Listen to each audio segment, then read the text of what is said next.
नमस्कार, स्वदेश न्यूज की खास पेशकश में आप सभी का स्वागत है। मैं हूं आपके साथ भागीरथ साहू। उत्तर प्रदेश में बन बिगड़ रहे सियासी जमीन के बीच कांग्रेस के सांसद राहुल गांधी की भारत जोड़ो न्याय यात्रा राजनीति की प्रयोगशाला उत्तर प्रदेश में प्रवेश कर चुकी है। लोकसभा चुनाव में इंडिया गठबंधन में सीटों के बंटवारे की ऊहापोह के बीच प्रदेश कांग्रेस के नेताओं के सामने राहुल गांधी की भारत जोड़ो न्याय यात्रा को सफल बनाने की जिम्मेदारी है। 16 फरवरी 2023 को ये यात्रा उत्तर प्रदेश के चंदौली जिले में प्रवेश कर गई और सैयद राजा में जनसभा के बाद यहां पर आगे बढ़ेगी। न्याय यात्रा यूपी के जिन 13 जिलों से गुजरेगी उसमें लोकसभा की 27 सीटें हैं और ज्यादातर सीटों पर कांग्रेस की हालत बेहद खराब है। चंदौली में तो कांग्रेस पिछले 40 साल से कोई चुनाव नहीं जीत पाई है। राहुल गांधी के सामने यूपी में कांग्रेस के खोए हुए जनाधार हासिल करने की चुनौती सबसे बड़ी है। पूर्वांचल में कांग्रेस के पास सालों से कोई कद्दावर नेता नहीं रहा। यही वजह है कि पूर्वांचल में पार्टी की हालत सबसे ज्यादा कमजोर है। पूर्वांचल के सोनभद्र जिले की रॉबर्ट्सगंज लोकसभा सीट कांग्रेस के रामप्यारे पनिका आखिरी बार साल 1984 में सांसद बने थे। इसके बाद कांग्रेस की जमीन खिसकती चली गई और इन सीटों पर पार्टी का खाता कभी नहीं खुला। वाराणसी लोकसभा सीट पर कांग्रेस के डॉक्टर राजेश मिश्र साल 2004 में आखिरी बार चुनाव जीते थे। मछली शहर और जौनपुर सदर लोकसभा सीट पर भी साल 1984 के बाद कांग्रेस कभी कामयाब नहीं हुई। भदोई और इलाहाबाद में भी दशकों से कांग्रेस अपना खाता नहीं खोल पाई है। बुंदेलखंड के बांदा चित्रकूट में भी कांग्रेस दशकों से कामयाब नहीं हो सकी है। राहुल गांधी की ये यात्रा ऐसे वक्त हो रही है जब विपक्ष के सामने चुनौती है कि कैसे भाजपा को लगातार तीसरा आम चुनाव जीतने से रोका जाए।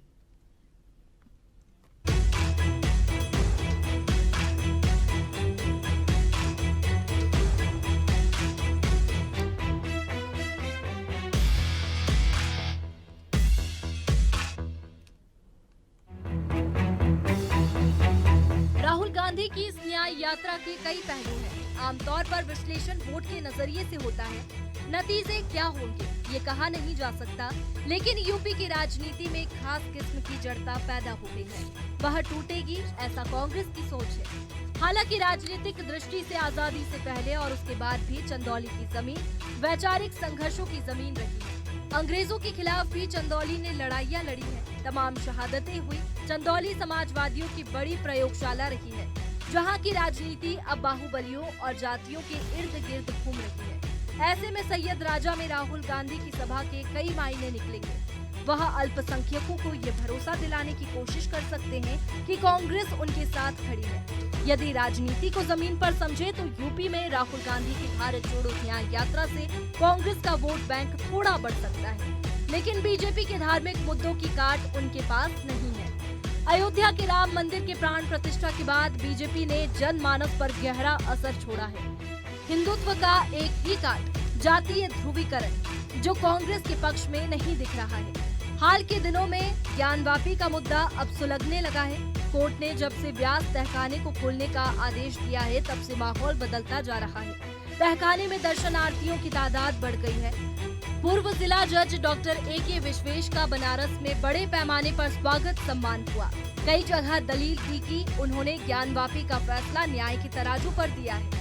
ऐसे में राहुल गांधी की यात्रा का कितना असर पड़ेगा ये तो वक्त बताएगा, लेकिन मौजूदा स्थिति में उनके पास कोई मंत्र नहीं है जो बीजेपी के धार्मिक मुद्दों को पीछे छोड़ सके।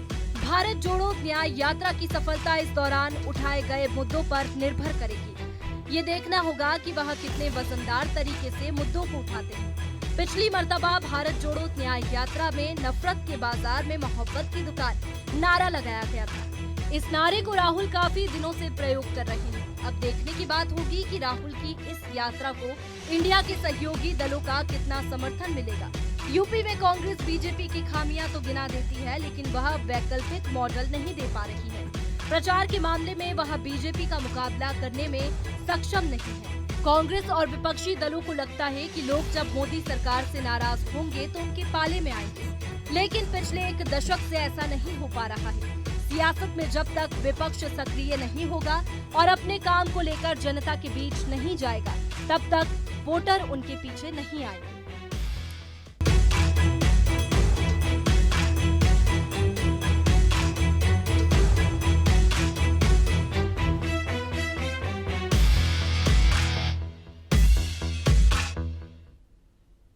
इस खबर पर और ज्यादा जानकारी के लिए बात करते हैं हमारे संवाददाता अश्विनी से। अश्विनी, आखिरकार भारत जोड़ो न्याय यात्रा चंदौली पहुंच गई है, वहां पर जनसभा भी की और वहां पर राम मंदिर का भी जिक्र किया। कहा गया कि यहां पर सभी अरबपतियों के लिए कालीन बिछाई गई थी, लेकिन गरीब वहां पर नहीं दिखाई दिए, गरीब के लिए कुछ नहीं था। और क्या कुछ कहा जब जैसे ही यात्रा उत्तर प्रदेश में पहुंची, किस तरह का माहौल रहा और क्या कुछ पहली जनसभा में कहा राहुल गांधी ने? राहुल गांधी की जो न्याय यात्रा है वो बिहार से जो ही उत्तर प्रदेश में प्रवेश की, उसके बाद उनका जोरदार स्वागत किया गया। यहाँ चंदौली में पूरे भारत के कहा जाए तो कांग्रेस के नेता उपस्थित थे और उसके कारण भारी भीड़ भी देखने को मिली। राहुल गांधी मंच पर पहुंचते ही मोदी और मीडिया पर भड़ास निकालते हुए अपनी बातों को कहते हुए उन्होंने कहा कि नफरत के बाजार में मैं मोहब्बत की दुकान खोलने आया हूं और इस यात्रा में एक शब्द न्याय जोड़ा है, जो कि भारत में इस समय अन्याय के चलते सांप्रदायिकता का माहौल है और लोग पूरी तरह से परेशान हैं। उन लोगों को न्याय दिलाने के लिए, किसानों को, युवाओं को, गरीबों को न्याय दिलाने के लिए मैं न्याय यात्रा निकाल रहा हूं। उन्होंने राम मंदिर का जिक्र करते हुए कहा कि राम मंदिर को लेकर, धर्म को लेकर के कांग्रेस राजनीति नहीं करती है। राम मंदिर में राम के प्राण प्रतिष्ठा के अवसर पर आदिवासी महिला राष्ट्रपति को जगह नहीं मिली, न किसी गरीब को मिली, केवल अरबपतियों के लिए ही जगह सुरक्षित थी और कालीन बिछाई गई थी। इस तरह राहुल गांधी यहाँ जनसभा को मात्र 10 से 12 मिनट संबोधित करते हुए अपनी पदयात्रा सकल हैदराबाद कस्बा में निकाल कर शहीदों को नमन करते हुए आगे पंडित दीनदयाल उपाध्याय नगर के लिए निकल गए। जी ठीक है अश्विनी, बहुत बहुत शुक्रिया तमाम जानकारी के लिए। तो चलिए इसी खास मुद्दे पर हम चर्चा शुरू करते हैं कि जिस तरह से यात्रा अब चंदौली के जरिए उत्तर प्रदेश में पहुंच गई है, इसका क्या कुछ असर होगा उत्तर प्रदेश में? क्या कांग्रेस अपने वोटर्स की संख्या बढ़ा पाएगी, अपनी सीटों की संख्या बढ़ा पाएगी? क्या कुछ असर होगा, इस पर हम चर्चा शुरू करते हैं। हमारे साथ जो मेहमान मौजूद है मैं उनका आप लोगों से तारुफ करा देता हूं। हमारे साथ है बीजेपी प्रवक्ता उत्तर प्रदेश से कृष्ण मोहन पांडे जी, कांग्रेस प्रवक्ता उत्तर प्रदेश से प्रदीप सिंह जी, सपा नेता यूपी से दारा सिंह यादव जी, प्रदेश महासचिव आरएलडी उत्तर प्रदेश से रजनीकांत मिश्रा जी और वरिष्ठ पत्रकार उत्तर प्रदेश से विश्वदेव राव जी। आप सभी मेहमानों का बहुत बहुत स्वागत है हमारे इस खास चर्चा में। सबसे पहले प्रदीप सिंह जी, देखिए जिस तरह से यहाँ पर राहुल गांधी की अब भारत जोड़ो न्याय यात्रा बिहार से उत्तर प्रदेश में पहुंच गई है, चंदौली के जरिए पहुंची है, जनसभा भी की यहाँ पर राहुल गांधी ने, लेकिन सबसे पहले यहाँ पर सीधे फिर से जिस तरह से लगातार आरोप लगाते रहे कि केंद्र सरकार है वो सिर्फ अमीरों की सरकार है, सिर्फ अमीरों के लिए देखती है। राम मंदिर का भी जिक्र किया कि वहां पर सिर्फ अरबपतियों के लिए कालीन बिछा दी गई थी, गरीब वहां दिखाई नहीं दिया। लेकिन एक तस्वीर हमने देखी थी जहां पर प्रधानमंत्री नरेंद्र मोदी उन मजदूरों पर पुष्प वर्षा कर रहे थे जिन मजदूरों ने उस मंदिर का निर्माण किया था। तो किस तरह से अब उत्तर प्रदेश में आपकी भारत जोड़ो न्याय यात्रा अपने आप को मजबूत करने के लिए सफल साबित होगी? भारत जोड़ो न्याय यात्रा की जरूरत इसलिए पड़ती है, कांग्रेस पार्टी को, देश को इसलिए पड़ती है, श्री राहुल गांधी जी के नेतृत्व में यात्रा इसलिए निकलती है जब देश के प्रधानमंत्री और सरकार ये कहती है वन डिस्ट्रिक्ट वन प्रोडक्ट की बात करती है। और जब ये बात करती है तो हथकरघा उद्योग, चाहे इस प्रदेश का कालीन उद्योग हो, चाहे बनारसी साड़ी का उद्योग हो, चाहे अलीगढ़ के ताले का उद्योग हो, चाहे लखनऊ जहां से बैठकर हम बहस कर रहे हैं दरदोजी का उद्योग हो, करा रहा है, अपनी अंतिम सांसें ले रहा है। देश के प्रधानमंत्री हो, भारत सरकार हो या उत्तर प्रदेश की सरकार हो, उनकी सहायता के बजाय उन्हें दम तोड़ते हुए देख रही है। जब नौजवान सड़कों पर रोजगार मांगने आता है तो उत्तर प्रदेश की सरकार भी वांट निकालती है, सारी घोटालों के पेट चढ़ जाती है। चाहे वो नर्सिंग भर्ती घोटाला हो, चाहे पुलिस भर्ती घोटाला हो, चाहे शिक्षा भर्ती घोटाला हो, लगातार जितनी भी वांट निकालती है सारी की सारी घोटालों की पेट चढ़ती है। जब किसान अपनी मांग के लिए आगे आता है उसे आतंकवादी कहा जाता है, देशद्रोही कहा जाता है, अराजक कहा जाता है। और उनका गुंडा गृह राज्य मंत्री किसानों के सीने पर गाड़ी चढ़ा देता है और सरकार उसको समर्थन करती नजर आती है। तब न्याय यात्रा की जरूरत पड़ती है इस देश के नौजवानों को, इस देश के किसानों को, इस देश की महिलाओं को इसलिए पड़ती है कि सरकार एक अराजक सांसद के पीछे खड़ी नजर आती है।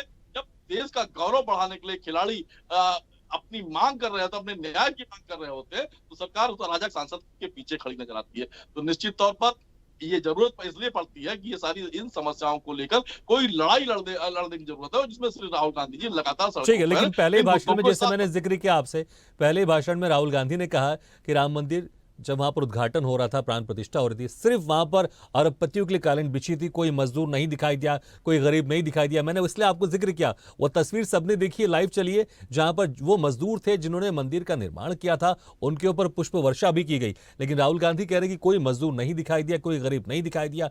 कैसे फिर जनता को वो कन्विंस कर पाएंगे? अब बताइए कि जो 5 लोगों की तस्वीर दिखाई पड़ रही थी, उसमें संघ प्रमुख तो थे, देश की महामहिम क्या वहां नहीं हो सकती थी क्या? अब ये बताइए कि देश के शंकराचार्य जो हमारे ध्वजवाहक हैं, उनका लगातार इस कार्यक्रम में अपमान हो रहा था या नहीं हो रहा था? भारतीय जनता पार्टी के ट्विटर और फेसबुक के गुंडे लगातार हमारे ध्वजवाहक को गालियां दे रहे थे। वो लोग जिनकी इस लड़ाई में हिस्सेदारी थी, चाहे कोई अखाड़ा हो चाहे और लोग हो, उनकी जिनकी हिस्सेदारी थी, उनको स्थान कहाँ मिला? और सैकड़ों का सेवक जो राजधानी की सड़कों पर, हिंदुस्तान की सड़कों पर थे, उन्हें स्थान कहाँ मिला? तो निश्चित तौर पर जिन लोगों का चेहरा आप दिखा रहे थे, वो देश के महानतम उद्योगपति थे, जिनके कर्जे माफ किए हैं भारत सरकार ने। तो ये ठीक है, लेकिन मैंने आपको जो जिक्र किया वो तस्वीर भी हम सब ने देखी, जहां पर मजदूर पर पुष्प वर्षा की गई। ठीक है, आऊंगा आपके पास। की बात ही कर रहे हैं, हाँ। तो चंपत राय जी की भी बात कर लीजिए। देश अयोध्या के किसानों की नहीं, ठीक है, मैं आऊंगा दोबारा आपके पास, आऊंगा। बाकी मेहमान उनको भी शामिल कर लेता हूँ। ठीक है, कृष्ण मोहन पांडे जी, जिस तरह से अब ये यात्रा उत्तर प्रदेश में पहुंच गई है और यहां पर अब राहुल गांधी की न्याय यात्रा, अब क्या असर होगी तो देखने वाली बात होगी, लेकिन आक्रामक रूप में नजर आ रहे हैं। पहले ही फिर से वही आरोप लगा है आपके ऊपर कि आपकी सरकार अरबपतियों के लिए कालीन तो बिछा रही है, लेकिन गरीब मजदूरों के लिए कुछ नहीं कर रही है। राम मंदिर का भी जिक्र किया, वहां पर भी ऐसे ही हालात थे, इसका भी जिक्र किया राहुल गांधी ने। कृष्ण मोहन जी, मेरी आवाज आ रही है आपको? जी जी जी, सवाल सुना आपने जो मैंने पूछा आपसे? पूछिए, मैं सुन नहीं पाया। जी, मैं कह रहा हूं कि राहुल गांधी की जो न्याय यात्रा अब चंदौली के जरिए उत्तर प्रदेश में पहुंच चुकी है और पहले जो उनका भाषण रहा, फिर वही रहा है कि जो केंद्र सरकार है वो अरबपतियों के लिए लाखों करोड़ों का कर्ज माफ कर देती है। राम मंदिर उद्घाटन के समय भी वहां पर सिर्फ अरबपतियों के लिए कालीन बिछाई गई थी, मजदूर नहीं दिखाई दिया, गरीब नहीं दिखाई दिया, और बाकी मुद्दों को लेकर आपको तो घेरा ही है।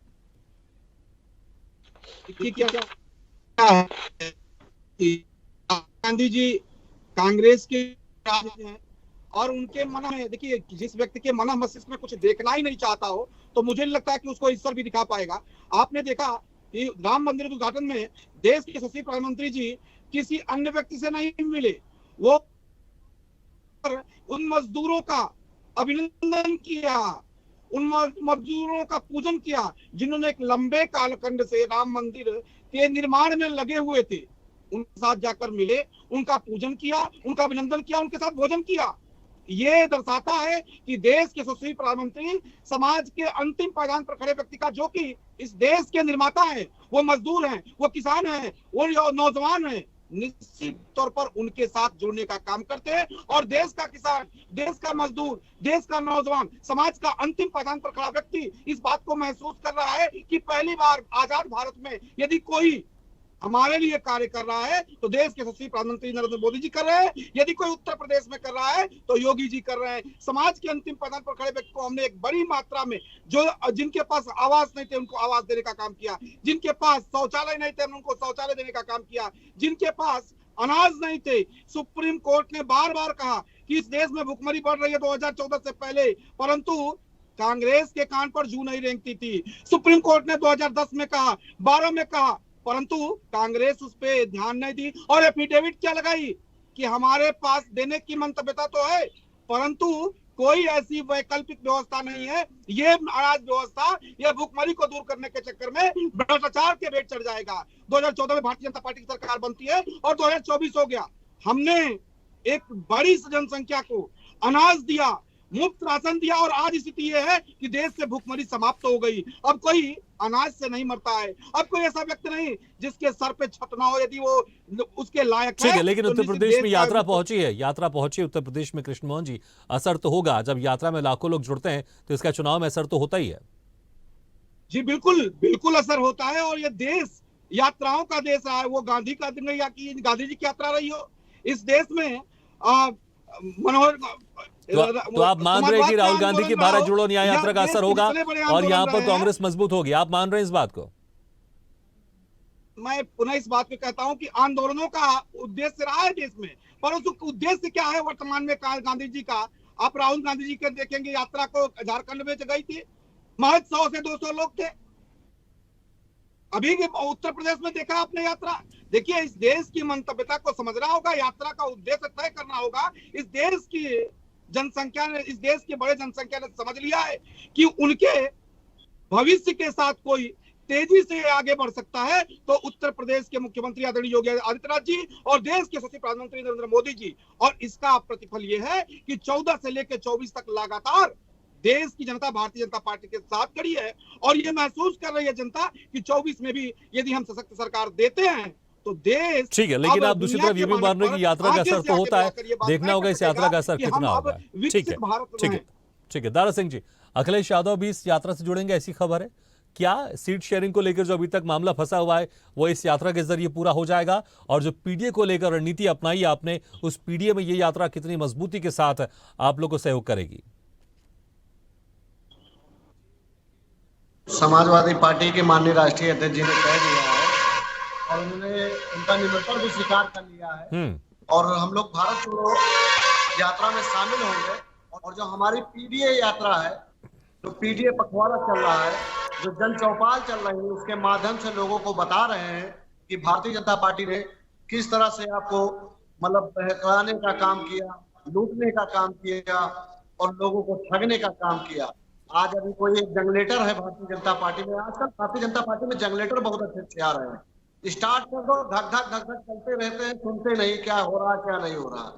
अपराध उत्तर प्रदेश में हो रहे हैं, आवास उत्तर प्रदेश में नहीं मिले, नौकरी मिल नहीं रही, लोगों के पेपर लीक हो रहे हैं, मगर भारतीय जनता पार्टी में नए नए जंगलेटर आते हैं और धड़ धड़ धड़ धड़ धड़ धड़ धड़ धड़ धड़ धड़ उगिलना शुरू करते हैं। जो व्हाट्सएप यूनिवर्सिटी से पढ़ के आते हैं शुरू ही रहते हैं।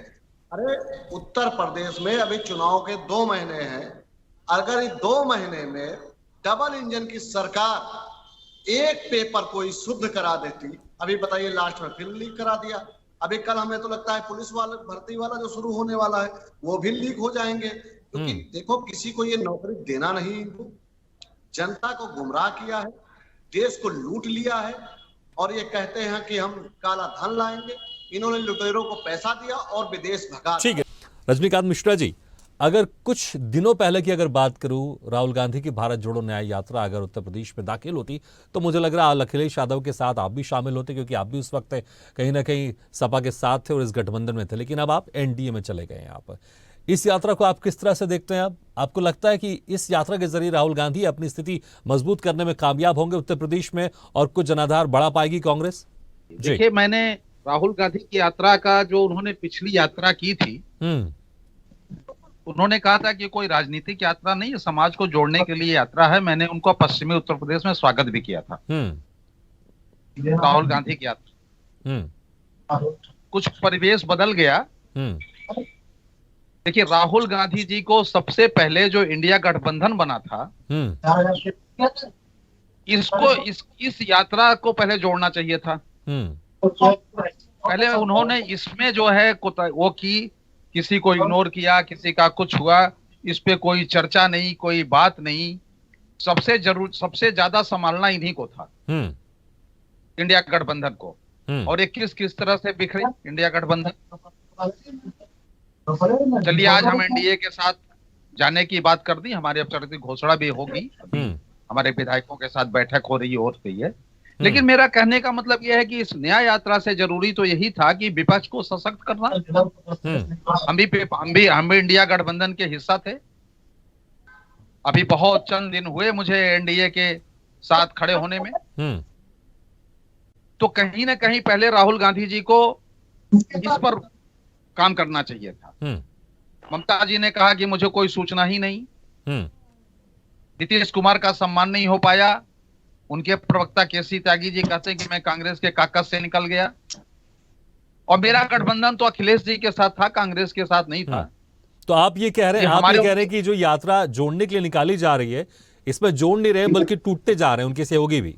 बिल्कुल टूटते जा रहे हैं, बिल्कुल टूटते जा रहे हैं, बिल्कुल टूटते जा रहे हैं। और मैंने कहा ना कि जब उन्होंने जोड़ने का काम किया तो मैंने इस यात्रा का स्वागत भी किया। देखिए, हमारे दल के अपने नियम हैं, अपने मैनिफेस्टो हैं, अपनी चीजें हैं, मैं उससे अवडिक हूँ। लेकिन ये जो हुआ इंडिया गठबंधन का बिखराव, ये बड़ा मतलब ये गलत मैसेज गया, और राहुल जी को उसको पहले संभालना चाहिए था। इस यात्रा का कुछ असर उत्तर प्रदेश में जी, इस यात्रा का कुछ असर दिखाई देगा? कांग्रेस को कुछ फायदा होगा? नहीं, लोग आएंगे, घर से बाहर निकलेंगे, देखेंगे, लेकिन वोट में परिवर्तित होंगे ये मुझे उम्मीद नहीं है। ठीक है विश्वदेव जी, क्या आपको भी लगता है कि लोग आएंगे, जुड़ेंगे, देखेंगे, फोटो खींचेंगे, सेल्फी खिंचाएंगे, लेकिन इस यात्रा का उत्तर प्रदेश में कांग्रेस को कुछ ज्यादा खास फायदा होगा नहीं? भागीरथ भाई, कुछ बातें गौर करने वाली हैं जिस समय यात्रा हो रही है। उत्तर प्रदेश सरकार ग्राउंड ब्रेकिंग सेरेमनी कर रही है, जिसमें 19 तारीख से 21 तारीख तक है। 19 तारीख को प्रधानमंत्री मोदी लखनऊ में रहेंगे। वो इंदिरा गांधी प्रतिष्ठान में ग्राउंड ब्रेकिंग सेरेमनी करेंगे। सारे देश भर के और बाहर के उद्योगपति उनके साथ रहेंगे वहां पर, पहली बात। दूसरी बात, 19 तारीख को ही अखिलेश यादव और राहुल गांधी की प्रस्तावित यात्रा है अमेठी में। वहां पर मुश्किल से 150 किलोमीटर की दूरी है, वहां पर यात्रा है इनकी। तो ये दोनों माहौल बनाने वाली चीजें हैं उत्तर प्रदेश में कि क्या होगा। और एक तीसरी बात बहुत बड़ी जो रजनीकांत मिश्रा जी और समाजवादी पार्टी के लोग बता नहीं पाए या कांग्रेस के लोग बता नहीं पाए कि राहुल गांधी की यात्रा में बदलाव हो गया है। अब वो पहले झांसी जा रहे थे, झांसी से होते हुए मध्य प्रदेश जा रहे थे, अब वो झांसी से नहीं जा रहे हैं, अब वो पश्चिम यूपी होते हुए वो राजस्थान जाएंगे। तो ये उनकी यात्रा में बदलाव हुआ है। तो वो किसान आंदोलन का जो मुद्दा है उसको भी यूपी में जो नहीं आरएलडी के जाने से जो कम हो गया है उसका असर, उसको और बढ़ाने के लिए पश्चिम यूपी का भी दौरा करेंगे। तो ये सारी घटनाक्रम है जो होने वाला है। आपने जहां तक पूछा कि कांग्रेस की यात्रा, राहुल गांधी की यात्रा से क्या फायदा होगा, राहुल गांधी की इस यात्रा से जो इतने दिन बाद हो रही है और रूट बदल रहा है और निरंतर उसमें बदलाव किए जा रहे हैं, वो इसलिए कांग्रेस पार्टी कर रही है ताकि वो आंक सके कि वो कितनी सीटें समाजवादी पार्टी से मांग ले। समाजवादी पार्टी तो उसे मुश्किल से 7 या 8 सीटें देने को तैयार है, लेकिन मुझे जहां तक सूचना है कांग्रेस 20 से 25 सीटें चाहती है पूरे उत्तर प्रदेश में चुनाव लड़ने के लिए। अभी उनका टारगेट जो जिन जगह से वो जा रहे हैं वो उन क्षेत्रों में उसको 18 सीटें दिख रही हैं जिसमें राहुल गांधी अपना प्रभाव छोड़ने की बात कह रहे हैं। लेकिन कांग्रेस का टारगेट क्या है ये तो समाजवादी पार्टी और इसके बीच में वही बात हो जाएगी जैसे ममता बनर्जी के साथ 42 सीटों पे समझौते की बात हो रही थी। ममता जी ने मना कर दिया कि हम नहीं देंगे। कांग्रेस तो 40 सीटें पूरे देश में नहीं जीत पाएगी और 42 सीटें हमसे मांग रही है या आधी सीटें हमसे मांग रही है, इस तरह की भाषा उन्होंने बोली थी। तो यही बात अखिलेश यादव जी के तरफ से भी देखनी पड़ेगी कि वो कितनी सीटें देते हैं कांग्रेस को, पहली चीज। दूसरी चीज कि ये गठबंधन कितना कारगर होता है, क्योंकि अब सिर्फ 2 ही पार्टियां हैं और अभी हाल फिलहाल में 1-2 बयान आपने देखे स्वामी प्रसाद मौर्य और ये पल्लवी पटेल का।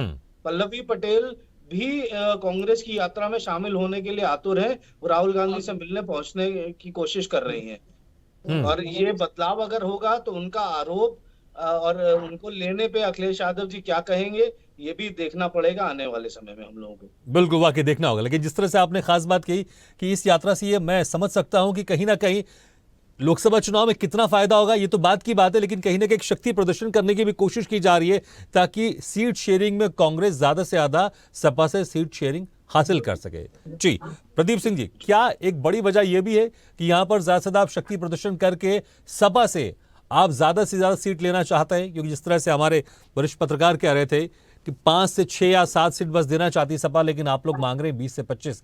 जब मुलाकात होगी अखिलेश यादव और राहुल गांधी में, क्या इस पर चीजें क्लियर हो पाएंगी? क्योंकि चुनाव तो बाद में, लेकिन पहले सीट शेयरिंग को लेकर मामला फंसा हुआ है और इसी के चलते बंगाल में आप लोग के साथ सीट शेयरिंग नहीं हो पाई। आप पार्टी पंजाब में अकेले लड़ रही है, बंगाल में तृणमूल कांग्रेस अकेले लड़ रही है, सपा के साथ अभी तक चीजें क्लियर नहीं हो पाई। क्या इस यात्रा के जरिए कोई बीच का हल निकलेगा और एक जो आप लोग की जो मांग है वो पूरी हो पाएगी? देखिए, ये स्पष्ट है कि उत्तर प्रदेश में इंडिया गठबंधन पूरी मजबूती के साथ 80 की 80 सीटों पर लड़ रहा है। सीट शेयरिंग और इस पर चर्चा तो निश्चित होगी, लेकिन आप देखिए न्याय यात्रा की जरूरत क्यों पड़ती है। न्याय यात्रा की जरूरत इसलिए पड़ती है जब देश के प्रधानमंत्री मंचों से किसानों की आय दुगनी करने की बात करते हैं और 27 रुपए प्रतिदिन की आय कर देते हैं। जब 74,000 रुपए प्रति किसान कर्जा हो जाता है तो श्री राहुल गांधी जी को न्याय यात्रा के लिए निकलने की जरूरत पड़ती है। जब किसानों को उनके सम्मान निधि से 59 लाख किसान बाहर कर दिए जाते हैं उत्तर प्रदेश के अंदर, तब न्याय यात्रा की जरूरत पड़ती है किसानों की आवाज उठाने के लिए। किसानों की आवाज उठाने के लिए जरूरत पड़ती है जब गन्ना किसानों का 12,000 करोड़ रुपए बकाया रहता है और सरकार उनकी बकाया राशि मांगने पर लाठी चलाती है, तब न्याय यात्रा की जरूरत पड़ती है। जब नौजवान नौकरी मांग रहा होता है और उत्तर प्रदेश के अंदर उस पर लाठी, ठीक है प्रदीप जी, लेकिन जिस तरह से आप जनता को बताना चाहते हैं कि देखिए कि किस तरह से बीजेपी की सरकार में ये सब व्यवस्थाएं हैं और कहीं ना कहीं गलत हो रहा है, इसलिए आप बीजेपी सरकार को इस बार उखाड़ फेंकिए, लेकिन आपके सहयोगी आपकी बात नहीं मान पा रहे।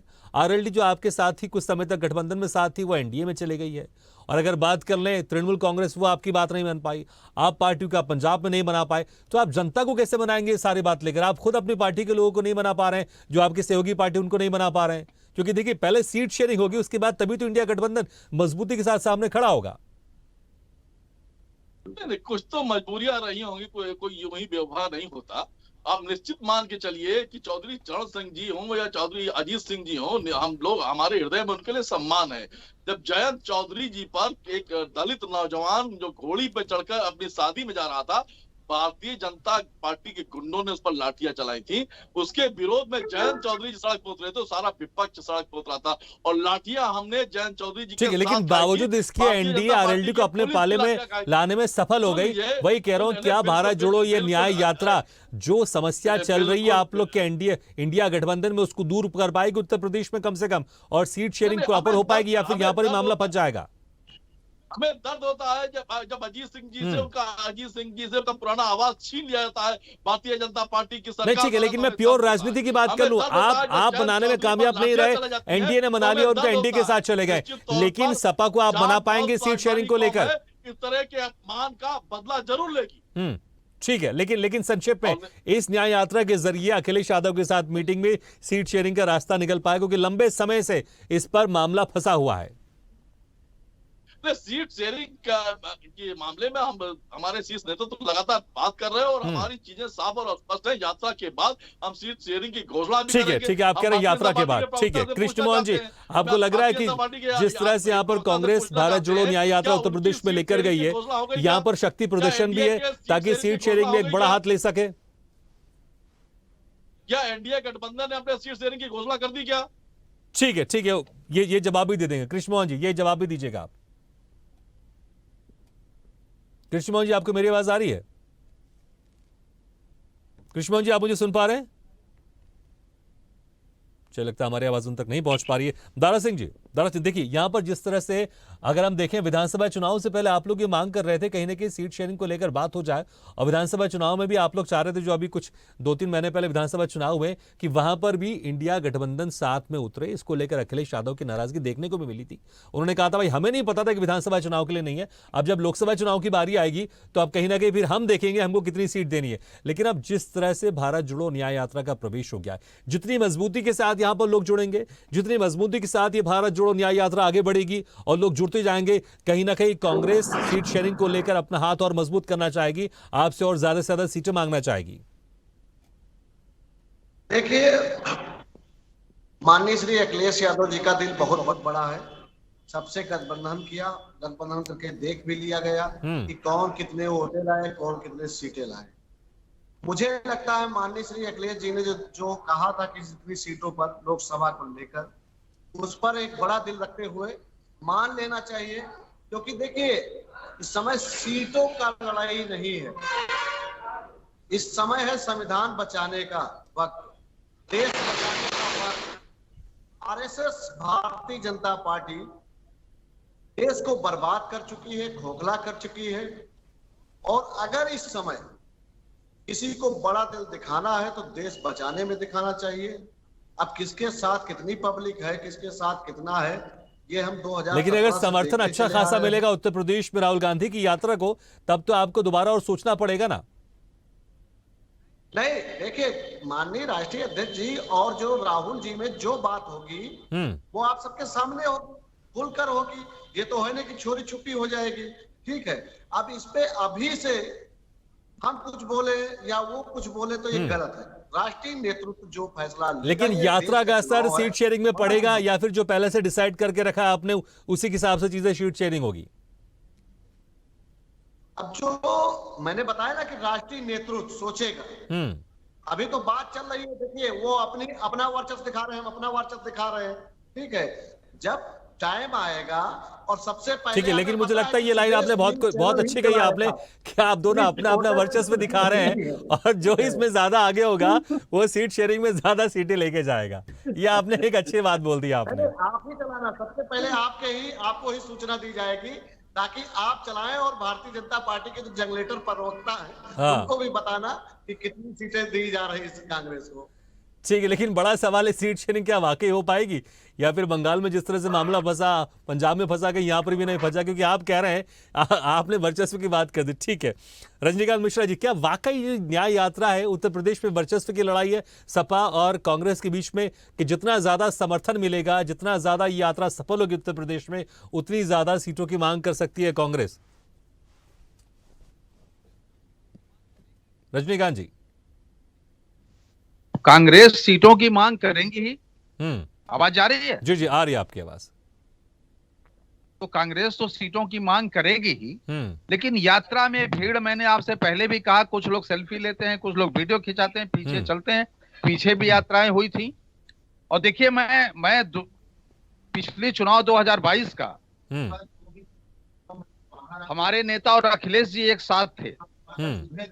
हम माननीय चयन चौधरी जी और अखिलेश जी एक साथ थे और पहली बार ऐसा हुआ कि रात भर चलती रही भीड़,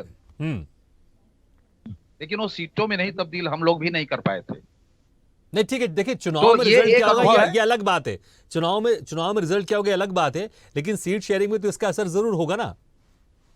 नहीं, तो ये तो समाजवादी पार्टी समझती है ना, ऐसा नहीं कि समाजवादी पार्टी उसको नहीं समझती। तो सीटें वो कांग्रेस को तो 11 दे ही चुके थे, 11 सीटें तो दे ही चुके थे, 7 मेरी भी खाली है। हाँ, देनी चाहिए,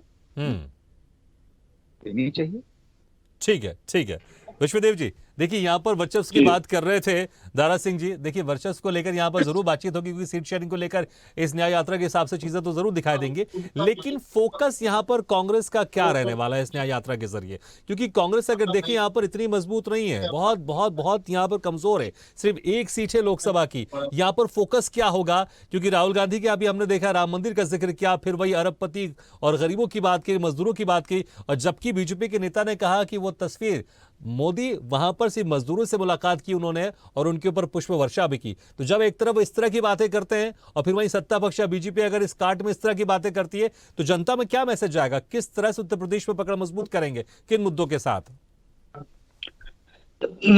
भागीरथ भाई, सबसे पहला मुद्दा तो ये हो जाएगा रायबरेली सीट। सोनिया जी राज्यसभा जा रही है राजस्थान से, रायबरेली सीट से कौन उम्मीदवार होता है? जहां तक आकलन लगाया जा रहा है कि प्रियंका गांधी जी को वहां से लड़ाया जाएगा चुनाव। राहुल जी तो वापस आएंगे नहीं, उन्होंने मना ही कर दिया था, अमेठी से नहीं लड़ूंगा। हो सकता है दोबारा मन बदलाव हो तो लड़े। तो ये 2 सीटें तो अहम हो जाएंगी, क्योंकि अमेठी में तो स्मृति ईरानी ने बहुत अपना वर्चस्व बढ़ा लिया, अपना दायरा बढ़ा लिया है, तो उनको हराने के लिए उनको जतन करना पड़ेगा कांग्रेस पार्टी लेकिन को। क्या इससे मैसेज नहीं जाएगा? गांधी परिवार जो बहुत लंबे समय से उत्तर प्रदेश में रहा है, अमेठी से राहुल गांधी, रायबरेली से सोनिया गांधी, अब सोनिया गांधी भी राजस्थान चले गई और राहुल गांधी भी केरला चले गए, तो इसका असर क्या पड़ेगा? पॉजिटिव जा रहा है क्योंकि कहीं ना कहीं वहां के लोगों को लगेगा ना अब गांधी परिवार तो हमारे साथ नहीं है। यही मुद्दा है भागीरथ भाई, यही मुद्दा सबसे बड़ा अहम हो जाएगा। न्याय यात्रा तो एक जगह हो गई, न्याय यात्रा तो उन सब जगह से गुजर रही है, लेकिन अखिलेश यादव और राहुल गांधी जिस दिन अमेठी में 19 तारीख को होंगे और 20 को रायबरेली में राहुल गांधी अकेले होंगे, तो उस दिन राहुल गांधी को कुछ ना कुछ रायबरेली की जनता को बोलना ही पड़ेगा, बताना ही पड़ेगा कि सोनिया गांधी की जगह कौन आएगा उम्मीदवारी में। प्रियंका गांधी आएंगी तो हो सकता है मोरल बूस्टिंग हो जाए, क्योंकि उत्तर प्रदेश कांग्रेस के अध्यक्ष और सभी लोग कई समय से मांग कर रहे थे कि प्रियंका गांधी को चुनाव में लड़ना चाहिए उत्तर प्रदेश से। तो ये एक अहम मुद्दा हो जाएगा सबसे पहला तो, कि वो 2 सीटें उत्तर प्रदेश में जीते पुनः, नहीं तो 1 सीट तो रिटेन करे सोनिया गांधी जी वाली कम से कम। ये मुद्दा है, जैसा कि 1 सीट है उनके पास। इसके आगे न्याय यात्रा में जो समाजवादी पार्टी और कांग्रेस जो पीडीए का जो अखिलेश जी बार बार जिक्र कर रहे हैं, इस वोट बैंक को समेटने का जरिया सिर्फ यही 2 पार्टी एक साथ मिलकर समेट सकती हैं। ये अखिलेश जी को भी मालूम है, ये राहुल गांधी जी को भी मालूम है। क्यों? उसका रीजन है कि उनके पास जो, जैसा कि हमने पश्चिम यूपी में देखा, पश्चिम यूपी की आम जनमानस जो आज किसान यात्रा में नहीं जा रहा है, वो जो संख्यक किसान है, वो उसका कहना है आरएलडी हमसे अलग हो गई, हमारे तो वही एक नेता थे जो हमारी मदद कर सकते थे, अब हम किसके पास जाएं? कांग्रेस बसपा है नहीं यहाँ, कांग्रेस और समाजवादी पार्टी ही हमारा सहारा होंगी। इस तरह की भाषा बोली जा रही है। तो अगर कांग्रेस समाजवादी पार्टी में गठबंधन अच्छा बन जाता है तो कुछ सीटें आ जाएंगी, लेकिन सबसे पहला मुझे लगता है कांग्रेस का फोकस रायबरेली पे ज्यादा होगा। चलिए, समय कम है, लेकिन प्रदीप जी एक संक्षेप में आपसे जवाब चाहूंगा। देखिए, जो परिवार उत्तर प्रदेश में कई सालों से रहा है, अमेठी से राहुल गांधी, रायबरेली सोनिया गांधी, लेकिन अब दोनों यहां पर से चुनाव नहीं लड़ रहे हैं। क्या प्रियंका गांधी यहां से चुनाव लड़ेंगी? कैसे उत्तर प्रदेश की जनता को इस बार यकीन दिला पाएंगे कि हाँ, अभी भी ये परिवार, गांधी परिवार उत्तर प्रदेश से जुड़ा हुआ है? संक्षेप में, समय कम है। देखिए, चाहे रायबरेली की बात हो या फिर अमेठी की बात हो, यहाँ के लोगों का जुड़ाव, भावनात्मक लगाव गांधी परिवार से है, और निश्चित तौर पर गांधी परिवार यहाँ के लोगों के प्रति अपनी जिम्मेदारी को समझता है। और आप देखिएगा कि राहुल गांधी जी जब रायबरेली की धरती पर होंगे, अमेठी की धरती पे होंगे, तो आपको बड़े ऐलान की संभावना है। आप देखिएगा, आपके सामने चीजें होंगी। और निश्चित तौर पर उत्तर प्रदेश के अंदर जब ये न्याय यात्रा निकल रही है, तो उत्तर प्रदेश के नौजवानों के लिए निकल रही है, उत्तर प्रदेश के किसानों के लिए निकल रही है, उत्तर प्रदेश की महिलाओं के लिए निकल रही है। हम दवाई, पढ़ाई और रोजगार की बात कर रहे हैं। निश्चित तौर पर इन मुद्दों पर हमारी न्याय यात्रा चल रही है। देखेंगे इसका असर कितना होगा, वाकई देखने वाली बात होगी। लेकिन नजर मीडिया की जरूर रहेगी कि जब रायबरेली पहुंचेंगे राहुल गांधी, तो वहां पर क्या कुछ संबोधित करेंगे, जनता को क्या कुछ कहेंगे और क्या कुछ ऐलान कर सकते हैं कि प्रियंका गांधी वहां से चुनाव लड़ सकती, ये देखने वाली बात होगी। चलिए, बहुत बहुत शुक्रिया आपसे मेहमानों का। हमारा समय भी समाप्त हो गया है। कृष्णमोहन पांडे जी, प्रदीप सिंह जी, दारा सिंह यादव जी, रजनीकांत मिश्रा जी, विश्वदेव राव जी, बहुत बहुत शुक्रिया हमारे इस खास चर्चा में शामिल होने के लिए। तो जिस तरह से अब यात्रा की शुरुआत हो गई है उत्तर प्रदेश में, देखना होगा कि एक सीट जो कांग्रेस के पास लोकसभा से, एक सीट से कितनी आगे बढ़ती है, और सीट शेयरिंग को लेकर जो समाजवादी पार्टी से चर्चा चल रही है, इसमें कितनी मजबूती के साथ कितनी सीटें यहां पर हरियाणा में कामयाब होती है और इसका असर चुनाव में कितना होता है, ये देखने वाली बात होगी। इसी के साथ हमारे खास पेशकश में फिलहाल इतना, लेकिन खबरों का सिलसिला लगातार जारी। आप देखते रहिए स्वदेश न्यूज। सबसे पहले देश।